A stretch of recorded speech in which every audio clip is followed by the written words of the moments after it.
Hi everybody and welcome back to my channel. It's Russell with Ink and Paper Blog. How are you doing today? I hope you are doing very, very well on this very lovely Friday.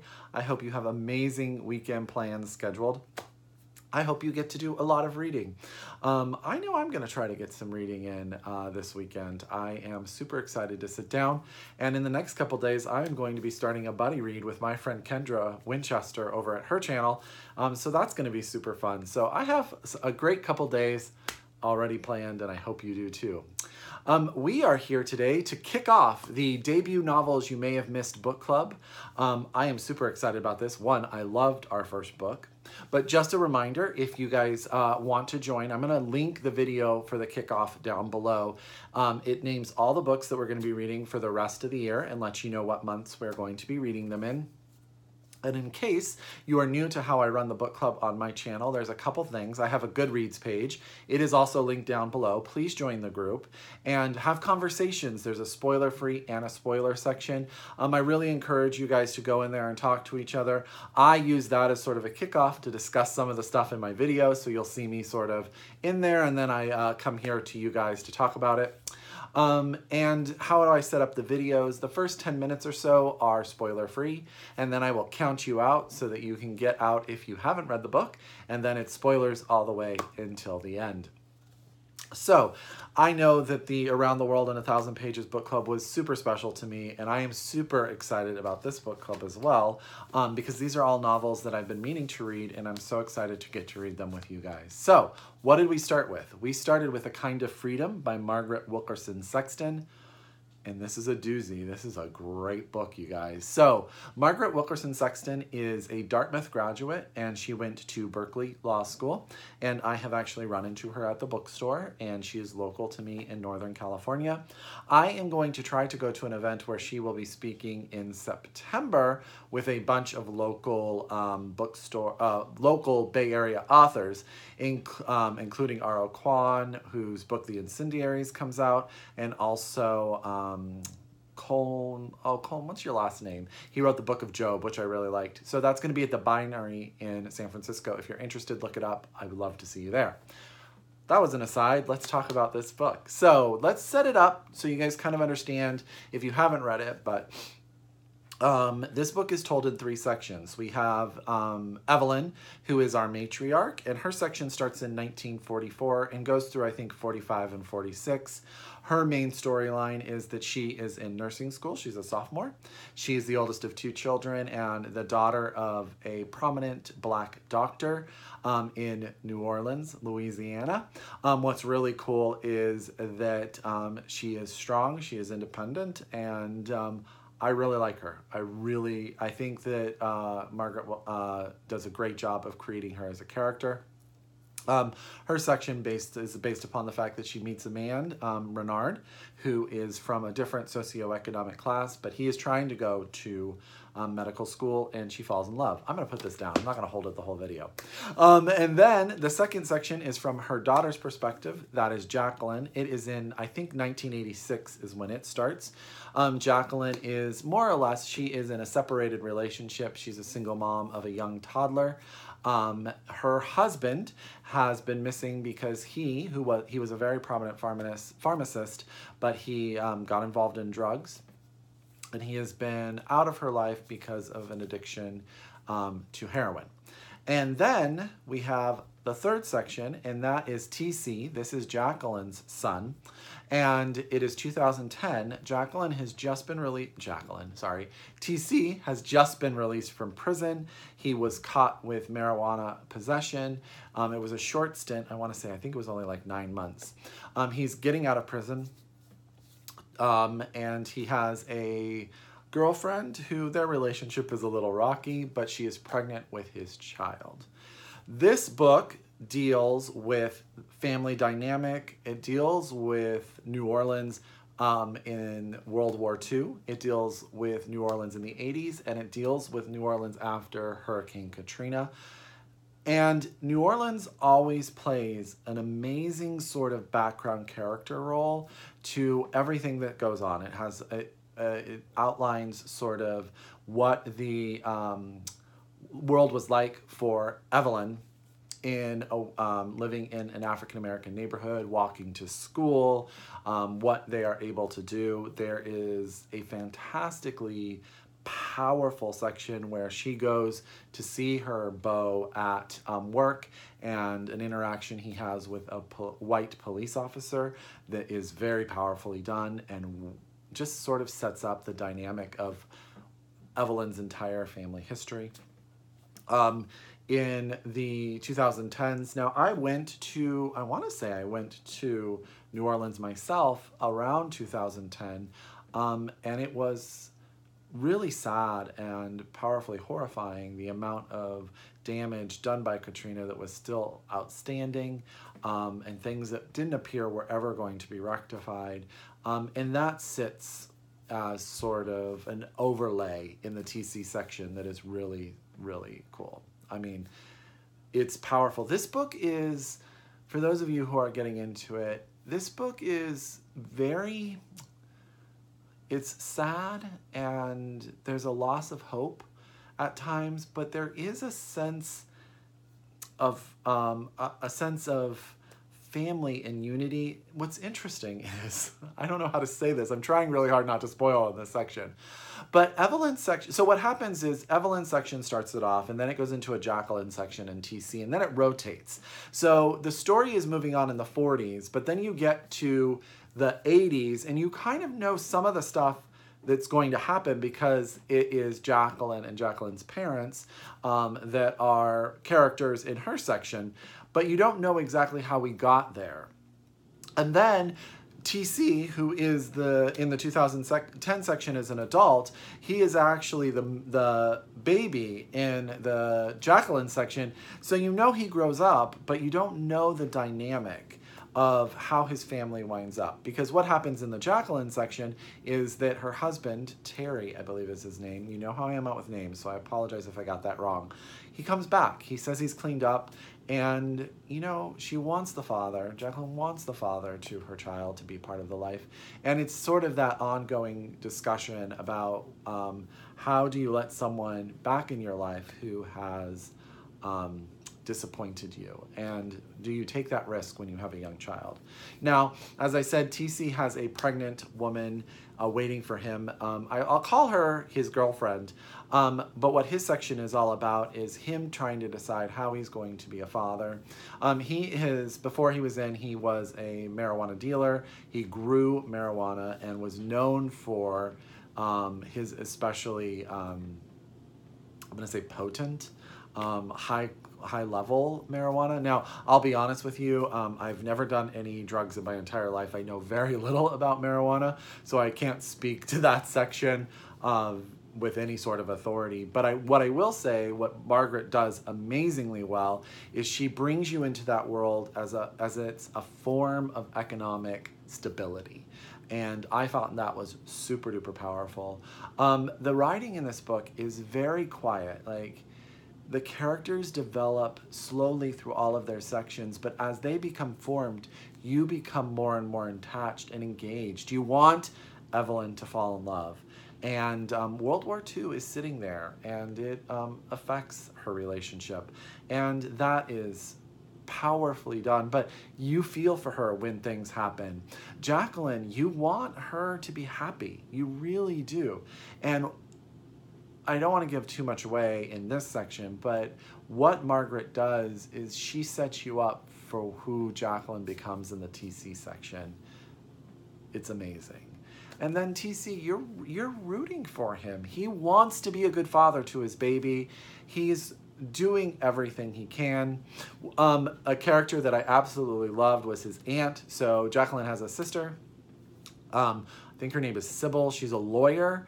And she comes in sort of as this, people think she's a little bit uppity, but she wants her nephew to get out of the situation he was in.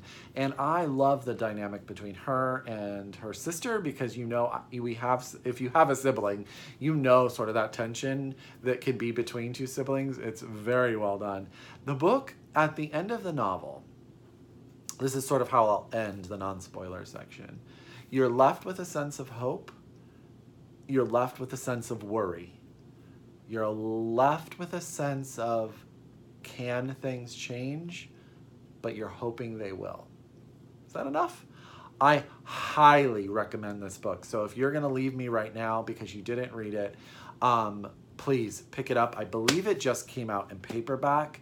And as a reminder, if you are going to join in next month's book club, we will be reading Sorry to Disrupt the Peace by Patty Yumi Cottrell, also out in paperback. So I just want to remind you guys, but All About a Kind of Freedom by Margaret Wilkerson Sexton. So I'm about to go into the spoiler section, so if you're going to leave me, I hope you're having a good time, and we'll talk to you soon. And we're going to spoil in 5, 4, 3, 2, 1. Okay, guys. We'll talk about each character. How about we start with Evelyn?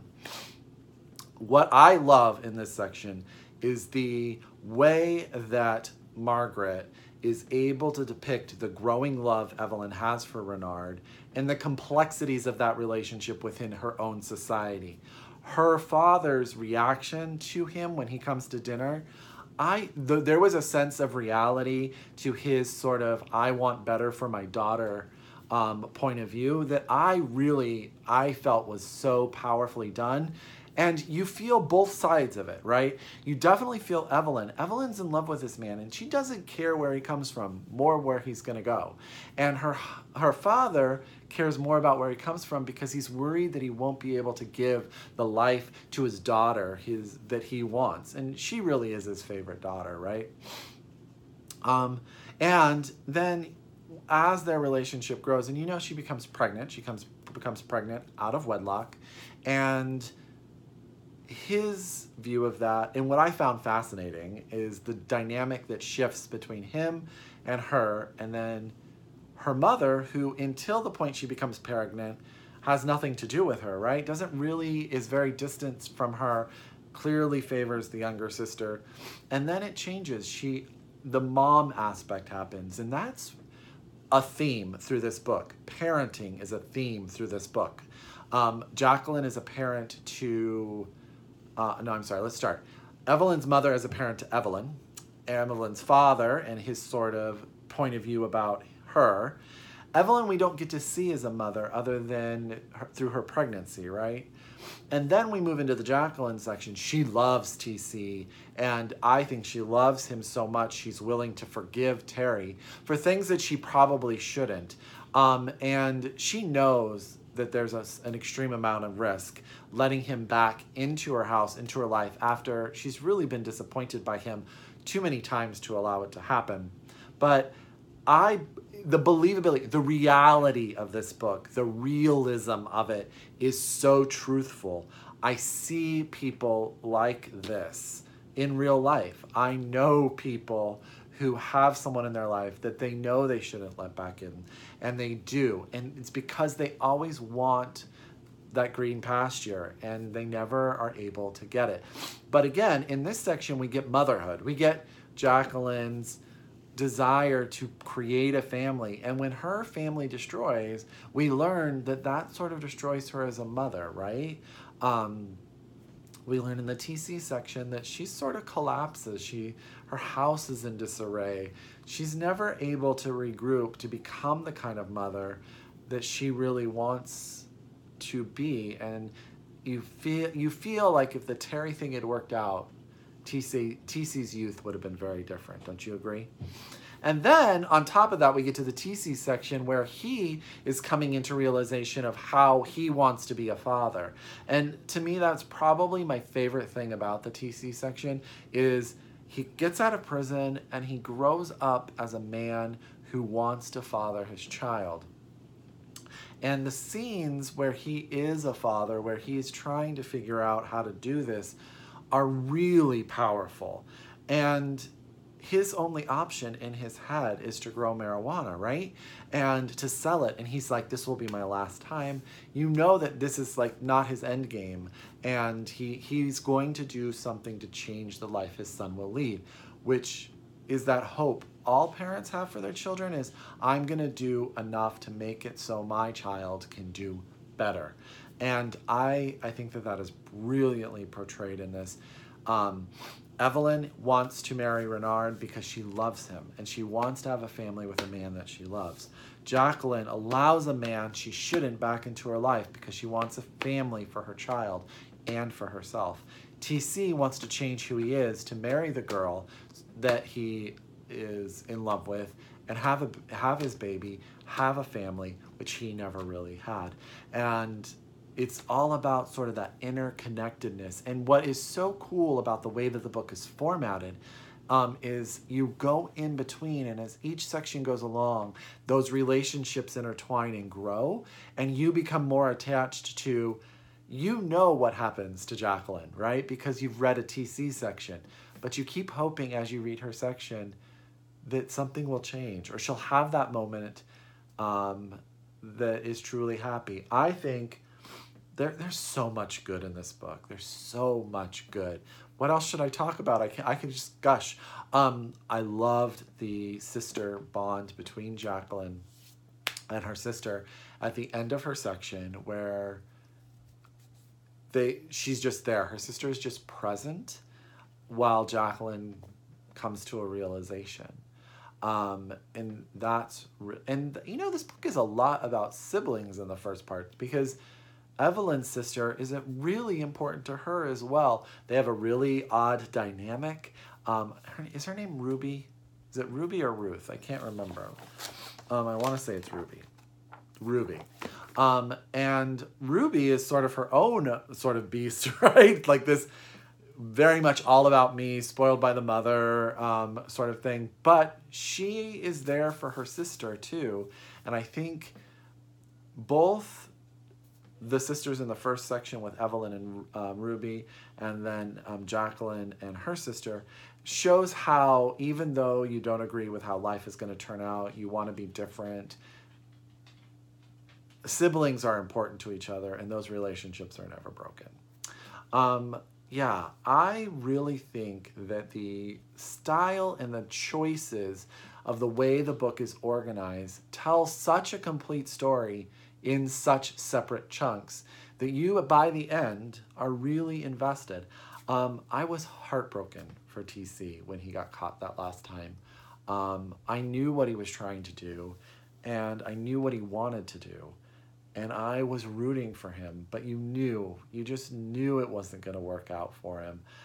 But 3 years down the line, I really hope, and this is what the author allows us to do, she allows us to hope that it's going to turn out okay. And that's the hope. The hope is built into the Evelyn section, because at the end of the Evelyn section has the most hope. She's about to have her baby.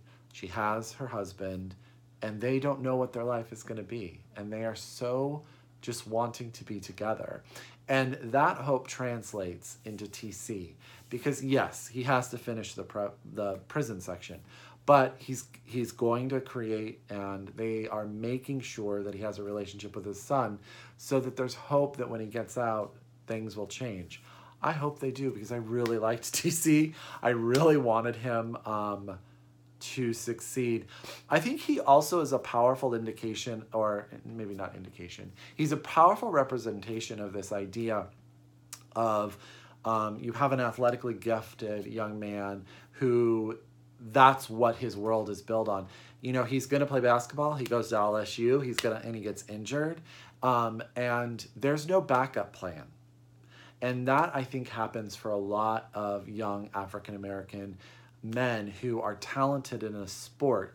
They're pushed through, they get into college to play a sport, and there's no backup plan if that sport falls through. And there was no backup plan for TC. And that is powerfully told in this, because he has to make his own backup plan, and it gets him where it is. But he grows up to be a very good person. I really like him. I really liked him as a character. I liked all three of them. So I hope this is enough. I could just talk about this book forever. And I would love to talk to you guys about it in the comments below. Did you like Evelyn? Did you like Jacqueline? Did you like TC? Did you believe this book? Did the realism speak to you the same way it spoke to me? Did you buy into this segmented sections and how it sort of brought the story together? Did you think that some of the writing in this is just absolutely beautiful, but it's stark and real? What really stood out to you? I want to know everything in the comments below. And as always, thank you for joining my book club. I hope you enjoyed it. I hope you're coming along for Sorry to Disrupt the Peace by Patty Yumi Cottrell. And until next time, as always, thank you if you're a return subscriber. If this is your first video, welcome to my book club. Please subscribe. And until next time, happy reading, and I'll talk to you guys soon. Bye!